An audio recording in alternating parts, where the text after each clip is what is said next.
4.7 재보궐선거가 열흘 앞으로 다가오면서 여야 정당과 후보 간 경쟁도 치열해지고 있습니다. 여야 모두 당력을 총동원해 서울과 부산의 민심 잡기에 온 힘을 쏟았는데요. 그만큼 후보들의 각종 의혹과 정책을 둘러싼 공방도 거세지고 있습니다. 최진봉 성공회대 교수, 김형준 명지대 교수 모시고 재보선 상황 살펴보도록 하겠습니다. 어서 오십시오. 네, 안녕하세요. 일단 선거 전 이야기에 앞서서 먼저 정부의 부동산 투기 재발 방지 대책 발표를 앞두고 오늘 당정청이 모여서 막판 조율을 마쳤습니다. 재산 등록 대상을 전 공직자로 확대하고 LH 사태와 관련해서 부당 이익을 몰수하는 방안 등이 나왔는데요. 두 분 어떻게 보셨는지 먼저 여쭙겠습니다. 김 교수님 먼저 말씀해 주시죠. 실제로 이제 부동산과 관련돼서는 여러 가지 차원이 있어요. 가장 큰 거는 집값 안정, 주거 안정 부분이 하나 있고요. 두 번째는 지금 얘기한 것처럼 이제 부동산 투기를 억제하는 방법이 있고, 마지막 세 번째가 자산 양극화가 좀 심화되고 있는 것을 어떻게 막을 거냐는 건데, 오늘 당정청이 얘기한 것은 두 번째 쪽에 포커싱이 맞춰지고 있는 거죠. 초점이 맞춰지고 있는 거라 보는데요. 부동산 투기 억제와 관련된 부분인 건데요. 물론 이제 필요하죠. 그런데 실제로 저는 그걸 보면서 역시 민주주의 국가에서는 선거가 참 중요하구나. 그러니까 왜 그러냐면 선거가 가까이 오면 정부의 책임성에 대해서 정부의 반응성에 대해서 굉장히 부각이 되는데, 선거가 아니었다면 이렇게 아주 굉장히 강도 높은 대책이 과연 나올 수 있었을까라고 할 정도로, 그런 의미에서 저는 이제 긍정적인 효과도 있고, 다만 이것이 얼마나 선거만이 아니라 향후 지속적으로 국민들의 생각하는 이런 부동산 투기 억제를 위한 좀 효율적인 정책으로 이어질 것인가에 대해서 더욱더 관심을 가져야 될 거라고 저는 봅니다. 선거가 아니었다면 과연 나왔을까 싶을 정도의 강도 높은 투기 억제책들이 나왔다는 말씀해 주셨는데, 최 교수님 어떻게 보셨습니까? 일단 이제 여러 가지 얘기들이 나왔지만 김 교수님 지적하시지만 기본적으로 가장 큰 문제가 되는 것은 불법적인 방법 또는 본인이 직무상 얻었던 비밀을 가지고서 자기 이익을 챙긴 거 아니겠습니까? 공무원으로서 도저히 할 수 없는 일이죠. 공직자로서 할 수 없는 일을 했기 때문에 그 부분에서 강력한 처벌하겠다고 하는 의지라고 보여집니다. 예를 들면 전 공직자에 대해 재산 등록을 의무화하도록 지금 조치를 하겠다는 입장을 보이고 있고요. 또 LH 임직원들 같은 경우에 아예 신규로는 부동산 취득을 금지하도록 하겠다. 이런 조항도 지금 내용도 들어있고요. 그리고 부동산 투기 근절을 위해서 공직자가 내부 정보를 이용해서 만약에 부당한 이익을 얻었다고 하면 과거에 얻었던 이익까지도 다 환수하도록 하겠다. 최소한 5배 이상 환수를 하도록 하겠다. 그러니까 이게 법률적으로 논란이 될 수 있는 부분도 있지만 소급 적용까지 하도록 방안을 만들어 보겠다고 그랬어요. 예전에 친일파들 같은 경우에 재산을 나중에 몰수할 수 있는 법을 만들었지 않습니까? 비슷한 형태까지 얘기를 했는데, 그만큼 이제 여당이나 정부 입장에서 이번 사태가 너무너무 크게 영향을 미치고 있다는 것에 대한 인식이라고 보여지고요. 선거에도 이 부분이 가장 크게 지금 영향을 미치고 있는 부분이에요. 그래서 강력한 대처를 하지 않으면 정치적으로 상당히 불리한 위치에 있을 수밖에 없고, 또 국민들의 감정 자체가 지금의 상황에 대해서 분노하고 있다고 하는 부분을 명확하게 보여주는 거라고 보여지기 때문에 정부 입장에서 이런 선택을 할 수밖에 없다고 저는 보고요. 또 이렇게 가는 것이 국민들의 감정에도 저는 맞다고 생각합니다. 예를 들어서 정당한 투자를 해서 돈을 버는 것 자체까지도 문제를 삼는 건 안 되지만, 본인이 일하는 과정에서 얻은 어떤 정보, 내부 정보를 가지고서 그걸 이용해서 돈을 벌었다면 이건 용서할 수 없는 일 아니겠습니까?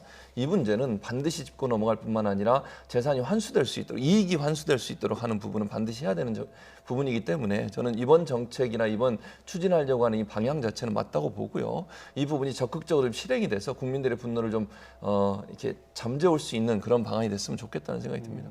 두 분 모두 실효성은 조금 지켜봐야겠지만 내놓은 정책들에 대해서는 어느 정도 강도 높은 정책들을 내놓았다, 이런 말씀을 해주셨는데요. 이런 부동산 문제가 열흘 앞으로 다가오면서 역시나 재보선에서는 최대 이슈입니다. 특히 또 민주당 박영선 후보 같은 경우에는 서초구를 관통하는 경부고속도로 지하화하고 그 지하화하면서 나오는 부지에 반값 아파트를 분양하겠다, 이런 공약들도 내놨는데, 과연 이런 공약들이 민심을 달래는 데는 좀 주요할 거라고 보십니까? 지금 박영선 후보 입장에서 봤을 때는 이제 부동산, 저희가 처음에 얘기한 부동산 투기 근절은 당 차원에서 또는 정부 차원에서 하는 거라고 한다면, 부동산 부분과 관련된 집값 안정, 주거 안정과 관련된 거는 이제 서울시장의 역할이라고 보고 있는 것 같아요.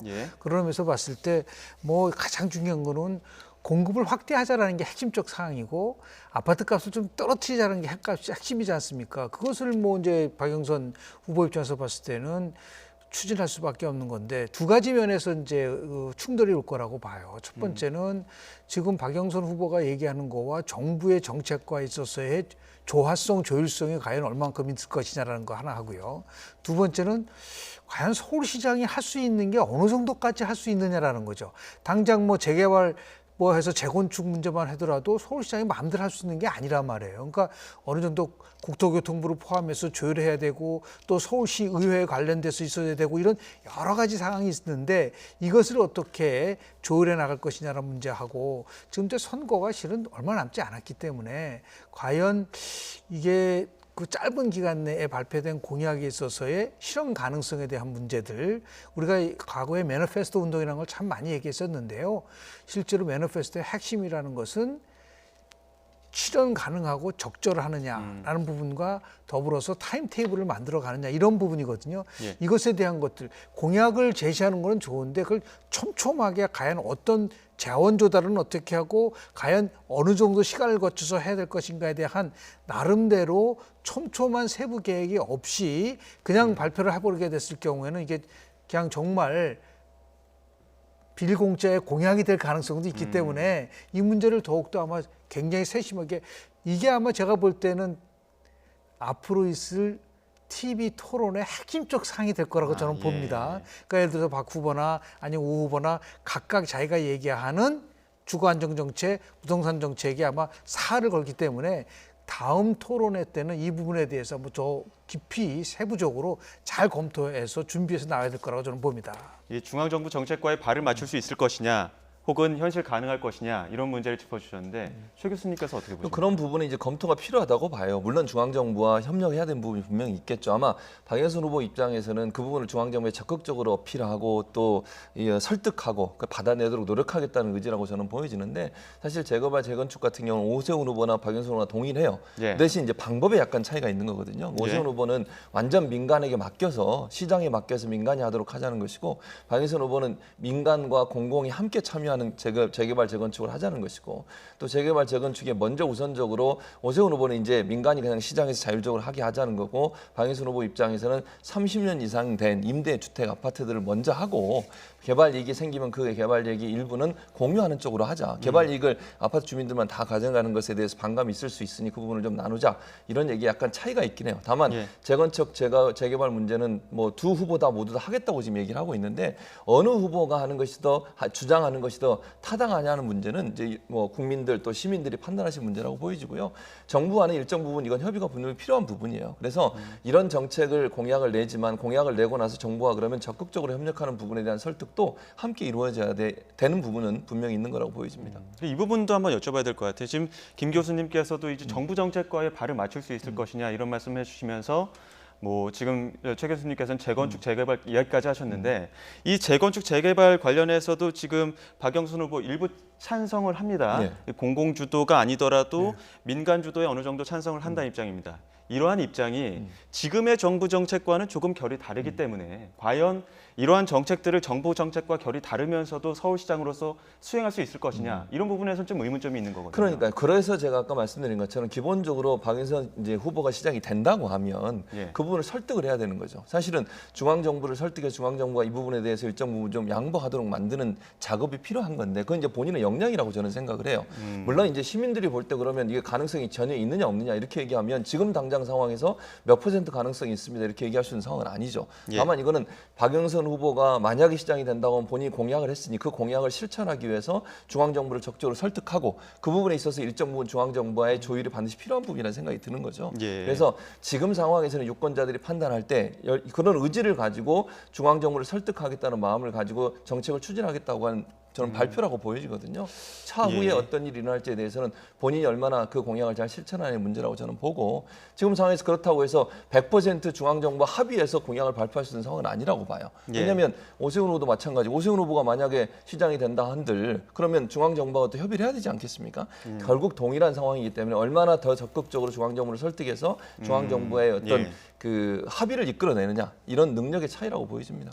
네, 그러한 의지를 박영선 후보가 또 담아서 발언한 부분이 있습니다. 중앙정부의 어떤 정도 이 공시지가 상승에 대한 이야기를 뭐 설득하겠다, 이런 건의하겠다 이런 발언들이 있었는데 반대로 오세훈 후보는 정부 정책과 달리 간다며 회의감을 표시하기도 했습니다. 이 발언 듣고 또 이야기 나눠보도록 하겠습니다.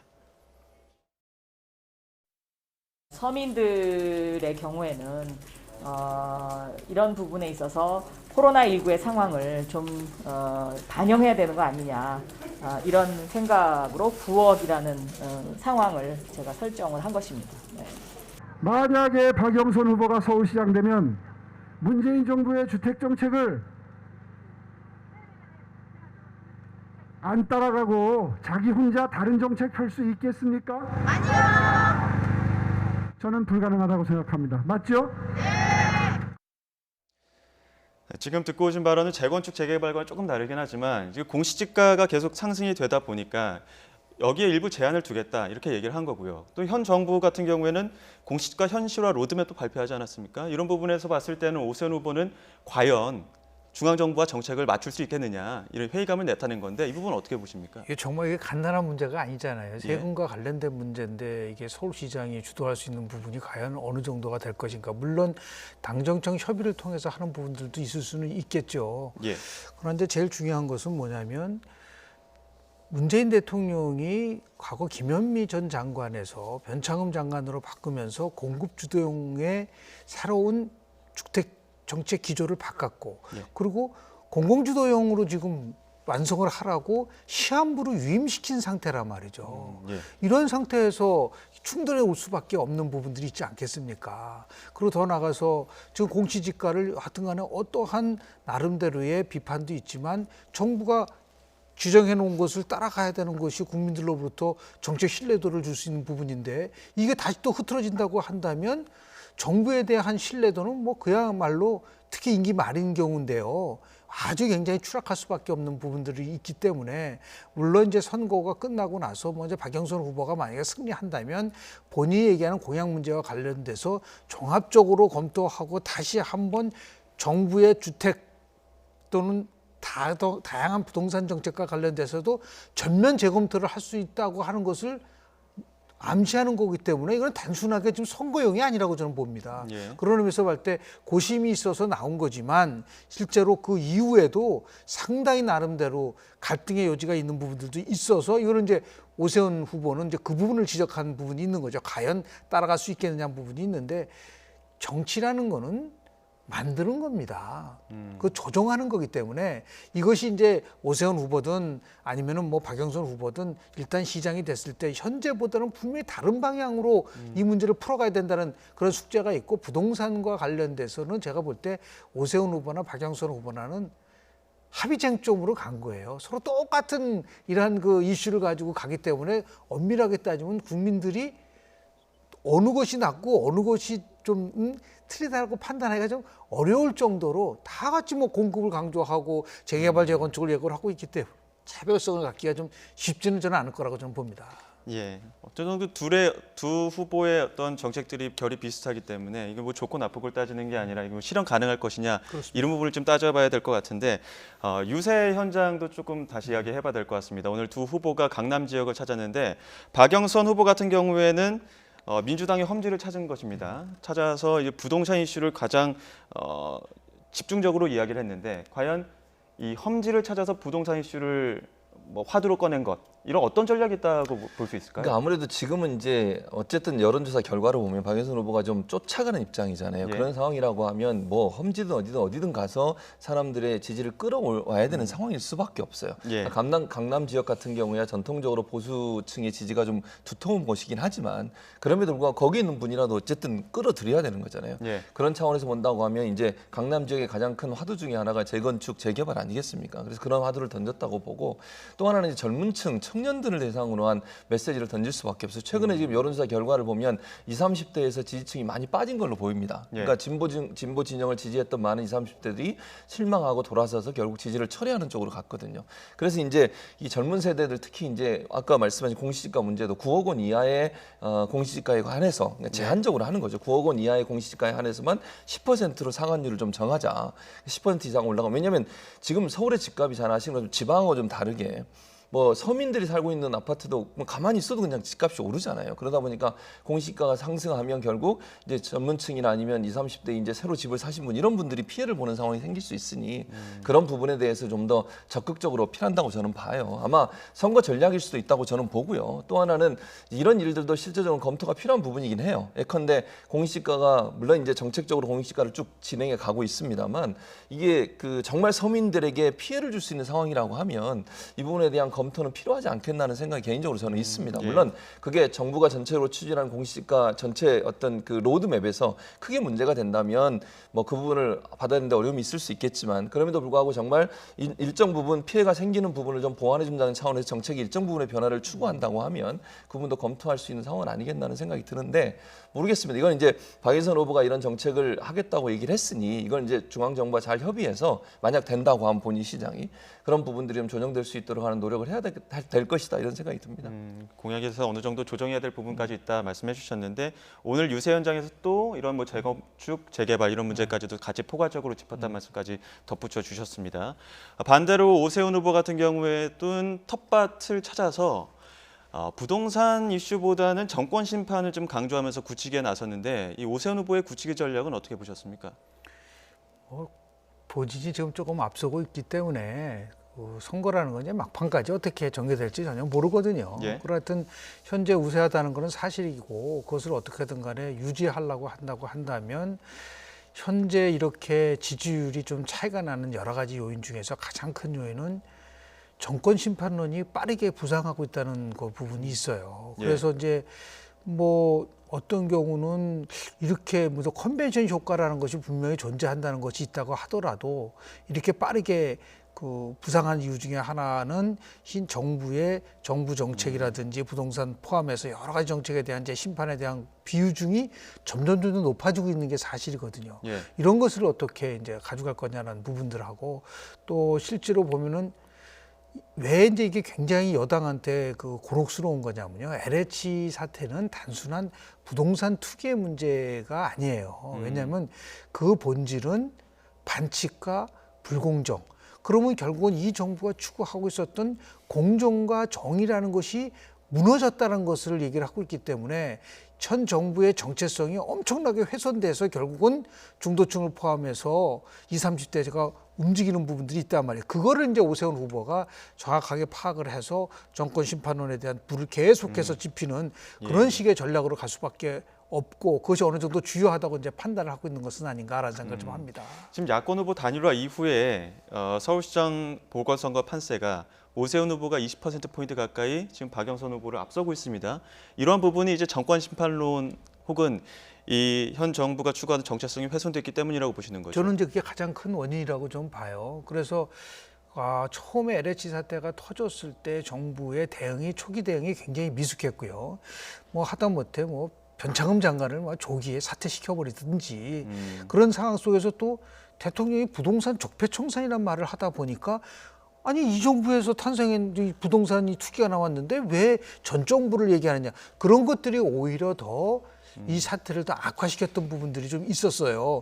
이것을 본다고 하면은 특히 20대, 30대는요 가장 중요하게 여기는 가치를 공정이라는 가치에 대해서 굉장히 민감하게 반응을 하고 있기 때문에 40대나 는 여전히 뭐 박영선 후보가 강하고 50대에서는 서로 이제 박빙이지만 전통적으로 20, 30대가 실은 민주당 지지층이 많았었는데 특히 이 도표에서는 안 나오지만 20대 남성과 20대 여성 사이에서는 굉장히 차이가 많았거든요. 20대 남성은 원래 문재인 정부를 지지하다가 계속해서 이제 지지율이 떨어졌었지만 20대 여성의 경우는 굉장히 지지율이 높았어요. 그런데 최근에 그자지 급격하게 떨어집니다. 이것이 바로 제가 조금 전에 말씀드린 정권 심판이라든지 공정의 가치가 훼손됐다라든지 또는 이 LH 사태 때문에 뭐 영끌이라든지 저 모든 거를 투자해서 했는데 벼랑간 거지가 됐다는 생각이 드는 상대적 박탈감을 20, 30대가 훨씬 많이 갖고 있기 때문에 이런 것들이 실은 굉장히 여권으로서는 불리하게 작용될 수밖에 없는 상황이 아닌가 생각을 합니다. 최 교수님 이전에 지금 말씀하시면서도 박영선 후보 같은 경우에는 뭐 강남 지역 찾아서 20대 젊은 층의 표심을 달래기 위해서 많이 노력을 했다 이런 말씀도 해주셨는데 방금 전에 저희가 도표로도 보여드렸습니다마는 20대 지지가 국민의힘으로 돌아선 모습들을 보였거든요. 지금 보고 있습니다. 20대, 30대가 거의 60%, 54% 가까이가 지금 국민의힘을 지지하고 있는데 이렇게 청년층이 돌아선 배경에는 어떤 원인이 있다고 보십니까? 그러니까 지금 김 교수님 지적한 부분하고 동일하게 생각해요, 저는. 그러니까 기본적으로 LH 사태라고 하는 것이 예. 사실 LH에서 이런 잘못된 행동을 한 게 이번 정부만 있는 건 아니었어요. 그전에도 있었지만 예. 그래도 현 정부가 어쨌든 책임을 전혀 없다고 얘기할 수 없는 거 아니에요. 예. 현 정부에서 이런 문제가 불거졌고 그러면 그 책임론에 대해서는 현 정부에 대해서 비판이 있을 수밖에 없고 젊은 세대들 같은 경우에 그렇지 않아도 지금 취업 문제나 이런 문제 때문에 어려운 상황인데 공정이나 이런 부분에 있어 제대로 되지 않고 그다음에 정당한 어떤 그 노력의 대가를 얻을 수 있는 상황이 아니라고 생각이 든다고 하면 실망감이 커질 수밖에 없죠. 그런 부분이 저는 반영됐다고 봅니다. 그래서 중요한 건 뭐냐? 박영선 후보나 아니면 지금 민주당 입장에서는 이런 20, 30대 그 어떤 그 판단 이런 부분들 비판 이런 부분들을 겸허히 수용하고 어떻게 이걸 바꿀 거냐 하는 부분에 적극적으로 나서야 된다고 생각해요. 그래서 오늘 당정 협의회에서 이런 강력한 대책을 내놓고 내일 이제 대통령께서도 부패 청산을 위한 회의도 하잖아요. 예. 그런 부분이 정말 야당에서 주장하는 것보다 한 걸음 더 나가야 된다고 저는 보거든요. 예. 야당이 이렇게 하셔야 하면 그보다 더 강하게 해야 된다고 저는 봐요. 바로 잡으려는 노력이 있어야 된다.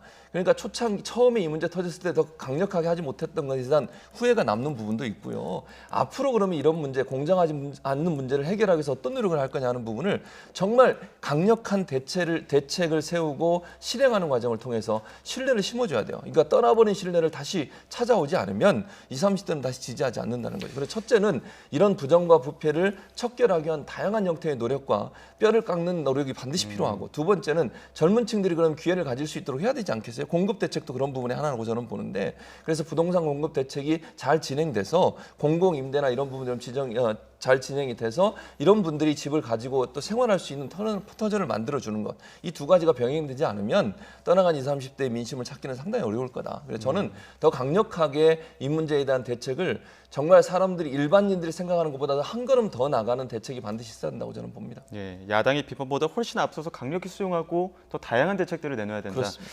이런 말씀 해주셨습니다. 자, 지금 당장은 오세훈 후보가 앞서가고 있는데 이 오세훈 후보에게도 적잖은 관문이 남아 있습니다. 우선 서울 내곡동 땅 셀프 보상 의혹인데요. 이 민주당은 오 후보가 땅 측량에 직접 관여했다는 증언이 나왔다면서 사퇴를 압박하고 있습니다. 여야 공방 들어보시죠.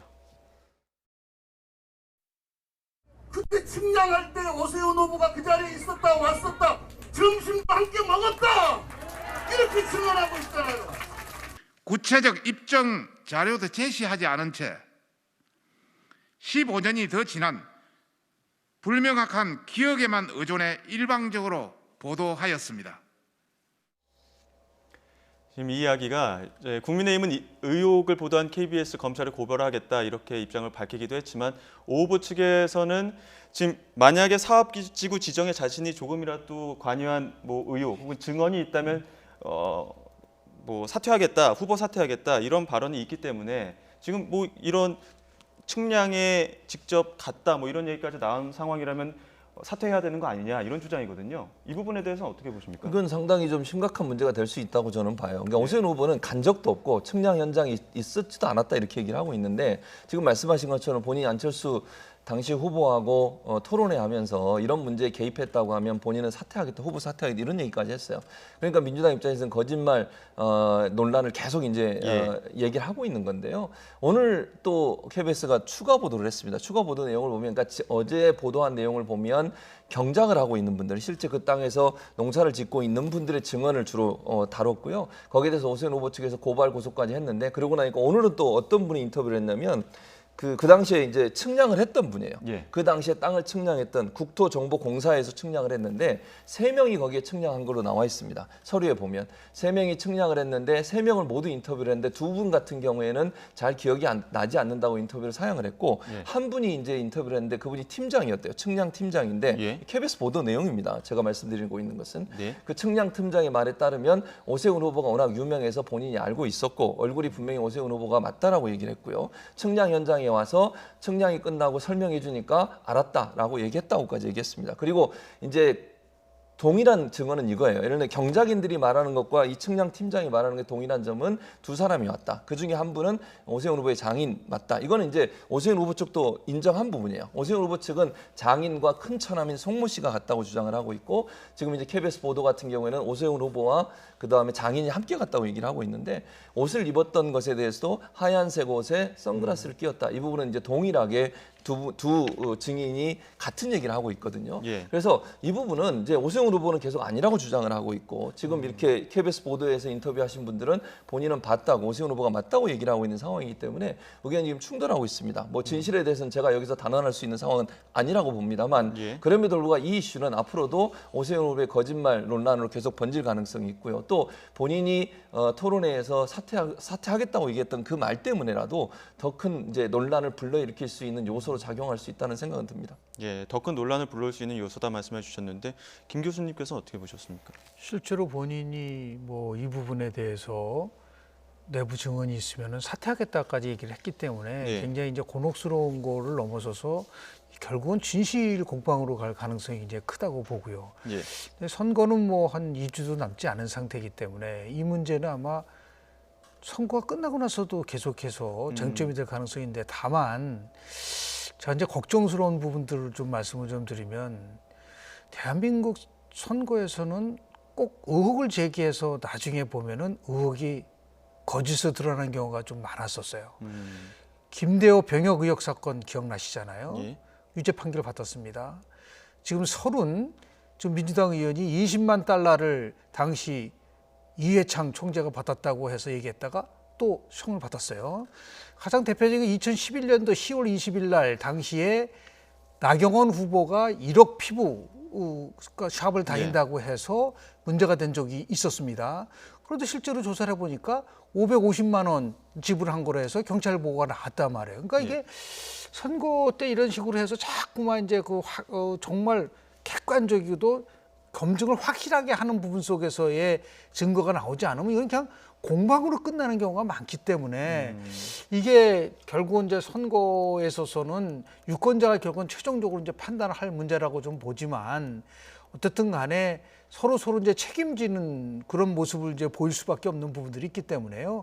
하여튼 오세훈 후보는 뭐 내곡당 셀프 보상과 관련돼서 문제가 있다고 한다면 사퇴한다고까지 얘기를 했으니까 확실하게 그리고 또 뭐 국민의힘은 고발까지 한 상태고, 민주당에서는 계속해서 증언이 나왔으니까 이제 사퇴하라는 부분이 있기 때문에, 그러니까 결국은 이제 공방 차원에서 되고, 이게 또 아까 말씀드린 청문회에서 굉장히 또 핵심적인 쟁점이 될 가능성이 높은데, 결국 이제 후보의 개인의 도덕성에 대한 문제와 실제로 민생과 관련된 정책과 관련된 문제가 과연 어느 쪽이 더 중요하냐라는 거는 유권자가 판단할 거라고 좀 봐요. 그러나 네. 분명한 것은 이 부분은 여하튼 오세훈 후보에게는 굉장히 위협적 요인이 될 수 있는, 그 스레트 요인이 될 수 있는 부분은 확실히 맞다라고 볼 수 있는 것이죠. 예, 뭐 진실은 어디까지나 한번 검증이 돼야겠지만 충분히 위협적인 논란이 될 만한 사안이라고 두 분 모두 말씀을 해주셨습니다. 지금 이렇게 선거가 가까워질수록 정말 막말을 동원한 상호 비방전도 가열되고 있는데, 화면 함께 보시고 다시 이야기 나누겠습니다.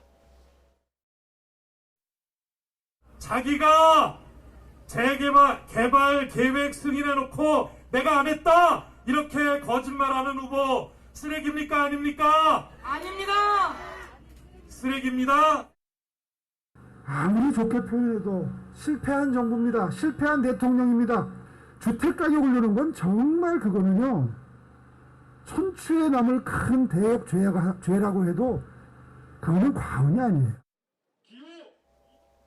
네, 뭐 녹취를 보는 시청자 여러분 또 어떻게 보셨을까 싶은 생각이 드는데, 지금 이렇게 날선 공방들이 이어지는 모습들 보면서 어떤 생각하셨습니까? 저는 그 발언은, 그러니까 비판은 충분히 할 수 있다고 봐요. 문제 제기도 할 수 있고 의혹도 제기할 수 있죠. 뭐 그건 저는 할 수 있다고 봅니다. 다만 사용하는 언어에 있어서는 그게 이 유권자나 일반 시민들이 볼 때 불쾌감을 느낄 정도의 언어를 사용할 필요는 저는 없다고 생각해요. 예. 그게 무슨 도움이 되겠습니까?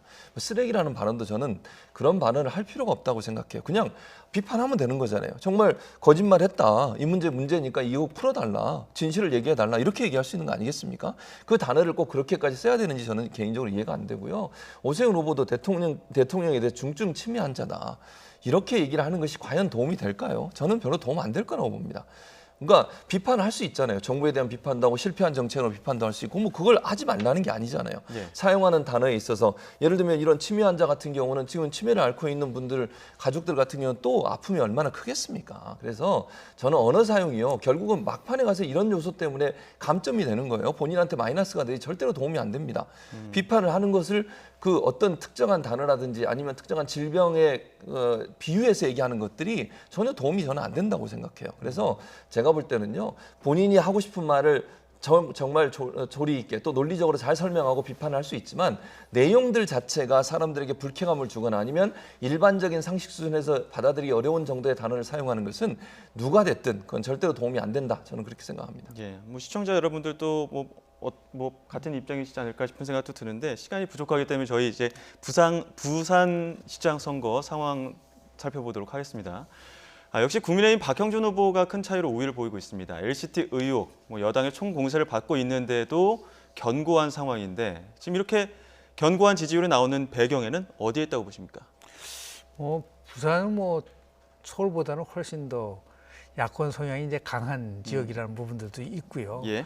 그리고 지금 LCT 의혹이 나오고 지금 내곡동 땅 의혹도 나오고 있지만은 유권자들이 봤을 때요. 우리 조지 레이코프라고 코끼리를 생각하지 마라는 책을 2004년도에 썼는데 코끼리 얘기를 하면 할수록 코끼리가 연상이 된다는 거예요.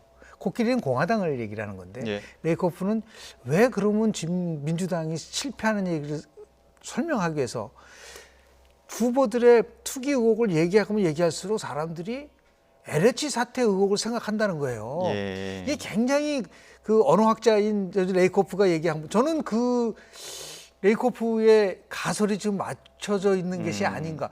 LCT와 관련돼서는 얼마나 많은 공격을 했었어요. 그러나 이렇게 딱 버티고 있다는 얘기는 그만큼 이 부분에 있어서 결국은 투기 의혹이 어디서 시작됐느냐는 것을 생각해 볼 때 그리고 방어선을 칠 수 있는 그런 면에서 보면 여권으로서는 참 LH 사태가 참 악재였다라는 예. 것을 다시 한번 생각하게 되는 부분들이 예. 있지 않을까 생각이 들고요. 또 예. 국민들은 네거티브와 관련돼서 그것 때문에 표심이 막 움직이고 이제는 우리 국민들이 많이 성숙돼 있고 그리고 더 나아가서 SNS를 통해서요 정보가 굉장히 빠르게 전달되고 있는 거기 때문에 과거처럼 일방적으로 네거티브를 통해서 어떤 이득을 볼 수 있을 거라는 생각은 저는 그렇게 크게 하지 않습니다. 네, 부산시장 같은 경우에는 민주당이 이 투기 의혹을 던질수록 부메랑처럼 이렇게 민주당 쪽으로 돌아오는 어떤 경향들이 있다 이런 네네. 말씀이신데요. 그렇지만 또 민주당 지도부에서는 부산행이 잦아지고 있습니다. 어느 정도 민심에 미묘한 변화가 있다고 감지하고 또 분석하는 것 같은데 이 부분에 대해서는 과연 민심의 반전을 꾀할 수 있던 변수가 있다고 보십니까? 약간 힘든 부분은 분명히 있어요. 지금 상황에서 이제 시간 물론 이 시간이 전혀 반전을 할 수 없다 이렇게 얘기할 수는 없지만 예. 여러 가지 힘든 상황에 처해 있는 건 분명합니다. 다만 중요한 건 저는 이렇게 생각해요. 일단 그 김영춘 후보가 잘 보이지 않아요. 지금 예. 선거 과정에서 이 부분이 저는 가장 큰 지금 어려움이라고 보는데 이 부분을 어떻게 강조해서 잘 김영춘 후보가 드러나게 할 거냐는 문제가 된다고 보여지고요. 박형준 후보가 이제 뉴스의 이슈 물론 네거티브하고 부정적인 여론의 이슈에 있긴 하지만 박형준 후보는 자꾸 등장을 하는데 김영춘 후보가 잘 등장을 안 하다 보니까 인지도 면에서 약간의 좀 떨어지는 부분이 있다는 점, 이 부분을 빨리 만회를 해야 된다는 점이고요. 두 번째는 지금 여러 가지 의혹들이 나오고 있어서 박형준 후보 같은 경우는 사실은 오세훈 후보보다 더 많은 의혹들이 나오고 있는 상황이에요. 그런데 이게 이슈화되거나 여론화되는데 상당히 좀 제한적인 부분이 있어요. 그래서 제가 볼 때는 민주당 입장에서는 김영춘 후보가 더 적극적으로 인지도를 향상시킬 수 있는 방법을 좀 찾아야 되고 두 번째는 의혹에 명확하게 정말 어떤 의혹이 있고 이 문제가 왜 중요한지 이 문제가 왜 문제가 되는지 하는 부분에 대한 명확한 어떤 그 이해하기 쉬운 부분의 표현들이 필요하지 않겠나는 생각이 개인적으로 저는 듭니다. 그래서 의혹들은 많은데 그 의혹에 대해서 구체적으로 정말 그 우리가 얘기하는 결정적 한방이랄까요? 이런 부분들에 대한 의견들이 부족하다 보니까 인식이 잘 안 되는 것 같아요. 그래서 이런 부분들을 민주당 입장에서 얼마나 잘 인식시키느냐가 결국 반전을 노려볼 수 있는 기회를 가질 수 있을 거냐 없을 거냐를 결정하지 않을까 하는 생각이 듭니다. 결정적인 한방이 필요하다는 말씀이신데요. 지금 이번 재보선 같은 경우에는 지금 대선을 1년 앞두고 치러지는 만큼 대선 전초전 성격이 강합니다. 마지막으로 여쭙겠습니다. 과연 지금까지 본 민심의 흐름 그리고 앞으로의 어떤 결과에 따라서 이 대선을 앞둔 권력 지형에는 어떤 변화가 있을 거라고 관측하십니까? 저는 여야 모두 큰 권력 지형의 변화가 있을 거라고 저는 봐요. 야권도 재편에 방향으로 갈 수밖에 없고 특히 여권 같은 경우는 만약에 두 군데서 다 진다고 한다면 저는 현재의 대권 구도에도 커다란 변화가 올 수밖에 없고 예. 결국 재상 후보론뿐만 아니라 뭐 지도 체제 문제에서도 엄청난 변화가 올 거라고 봐요. 지금 뭐 당대표 선거가 있을 거라고 얘기하지만 저는 당대표 선거가 없을 수도 있을 거라고 봅니다. 비대위 체제로 갈 가능성도 있다. 그런 부분처럼 아주 굉장히 충격적으로 받아들일 가능성도 굉장히 높기 때문에요. 결국 선거 결과 그런 의미에서 다시 한번 모두에서 말씀드린 것처럼 선거는 민주주의 꽃이다. 그렇게 해서 그렇지 않습니까? 많은 변화를 줄 수 있고 그것을 통해서 어떠한 나름대로의 새로움을 가질 수가 있는데 다만 2002년도 예를 들면 2002년도 8월 8일 재보궐선거에서 13개 국회의원 선거에서 11곳에서 야당인 한나라당이 승리하고 2곳에서 겨우 이겼어요, 여당이. 근데 2002년도 12년도 대선은 결국은 여당이 이겼습니다. 예. 그러니까 이번이 뭐 전초전 저런데 너무 이런 그 재보궐선거가 여야가 그냥 살을 거는데 왜 저렇게 크게 무슨 뭐 전초전이라는 것에 대해서 뭐 모든 걸 당력을 집중하고 이런 부분이 있는데 이렇게 강도 높은 부동산 정책을 왜 옛날에는 못했죠? 여당이 다른 거 했기 때문에 그렇지 않습니까? 공수처 만들어야 되고 다른 뭐 검찰 개혁한다 우선순위를 어디다 두냐에 대해서 다시 한번 반성할 수 있는 예. 그러한 저는 계기가 됐으면 좋지 않겠나 생각을 좀 합니다. 예. 최 교수님 같은 경우는 어떤? 그러니까 뭐 여든 야든 사실 선거 결과가 정계 재편에 여러 가지 영향을 미칠 가능성이 있다고 봐요. 그러니까 여당도 만약에 두 군데를 다 지게 되면 상당히 비상한 상황이 될 거고 대선 준비에 대해서 더 적극적으로 나설 가능성이 있다는 생각이 들고요. 야권도 마찬가지입니다. 승리하든 뭐 패배를 하든 관계없이 야권은 정권 그러니까 일정 부분 지형의 변화가 일어날 거라고 저는 보거든요. 지금 뭐 대선 준비가 이제 들어가게 되는 거잖아요. 어떤 보궐선거가 끝나고 나면 그 결과에 따라서 대선 준비가 들어가게 되는데 대선 준비 과정에 있어서 정계 개편이 일어날 가능성이 크기 때문에 야든 여든 사실은 이번 선거 결과가 상당히 그 정치 지형에 영향을 미칠 가능성이 크다라고 볼 수 있습니다. 예. 아무래도 이 정권 후반기에 뜻하지 않게 이게 민심이 어느 쪽으로 흐르고 있는지를 판단할 수 있는 잣대가 생기다 보니까 더욱더 이제 관심들도 많고 또 전추전 성격이 있지 않나, 예, 뭐 그렇게 해서 더욱더 주목해서 보지 않나 또 이런 생각도 듭니다. 자, 지금까지 최진봉 성공회대 교수 그리고 김형준 명지대 교수와 이야기 나눴습니다. 두 분 오늘 말씀 고맙습니다. 네.